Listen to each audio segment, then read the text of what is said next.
These are done to life size. Actually, Mr. Ford was 5'9" with shoes. He was 5'10", and in bronze you have a shrinkage of 1/4 inch to the foot.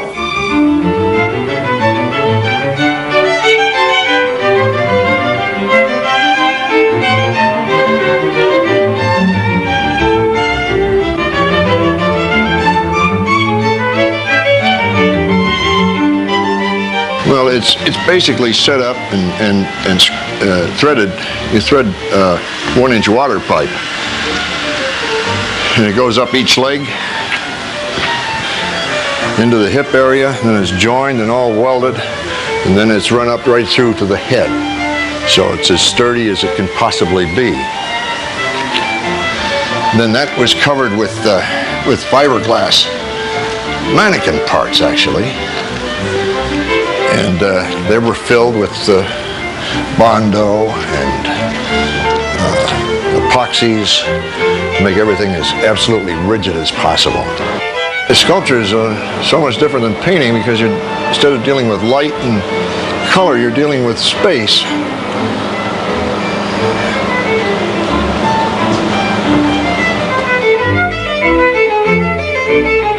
You have to take averages when you're not dealing with a living subject. And it's beginning to look like it. Constant battle of drawing, and of course this is still the stage we're at, is to draw and make sure the drawing is correct, making everything relate to everything else in the model. So it really has to dry from the inside out. So I'm constantly spraying it with water and constantly repairing any cracks that show up. And then it's attached.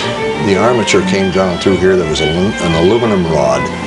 It came down here, was wrapped in wire. This is a threaded rod only because the clay has a better chance of adhering to it.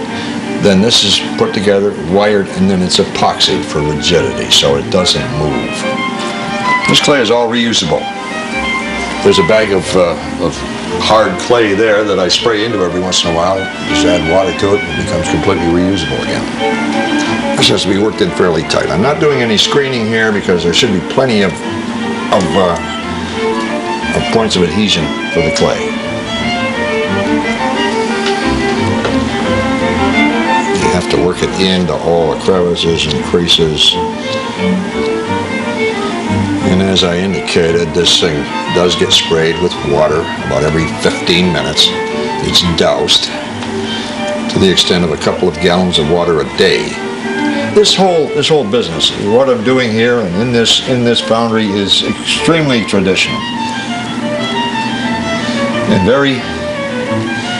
And it has been for, it's very much the same as it has been for many, many years. Bronze casting is done essentially the same as it was done in ancient Rome and Egypt. They used a lot more sand molds. They, of course, didn't have silicones.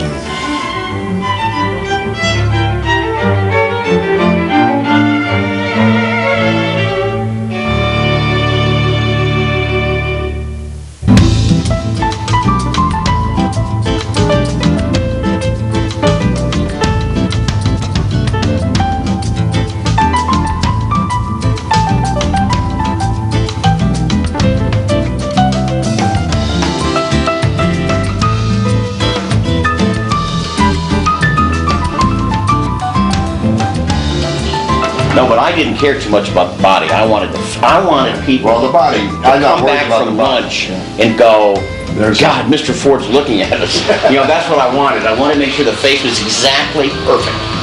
And I think it's about as good as it's going to get. Don't worry about it dripping. It's going to drip. Yeah, it does want to do that, doesn't it? Nothing we can do about that.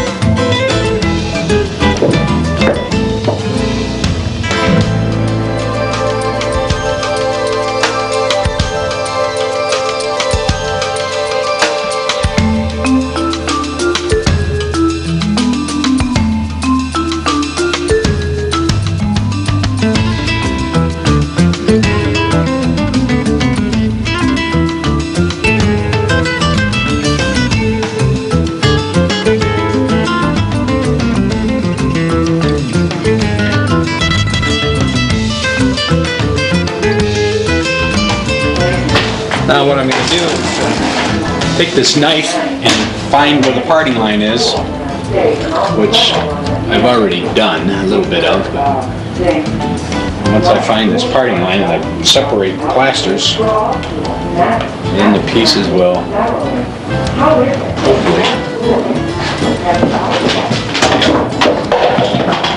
pieces ready to come off of there.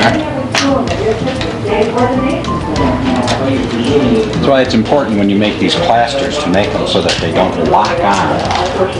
Otherwise you have problems taking them apart. Now this is ready to come off.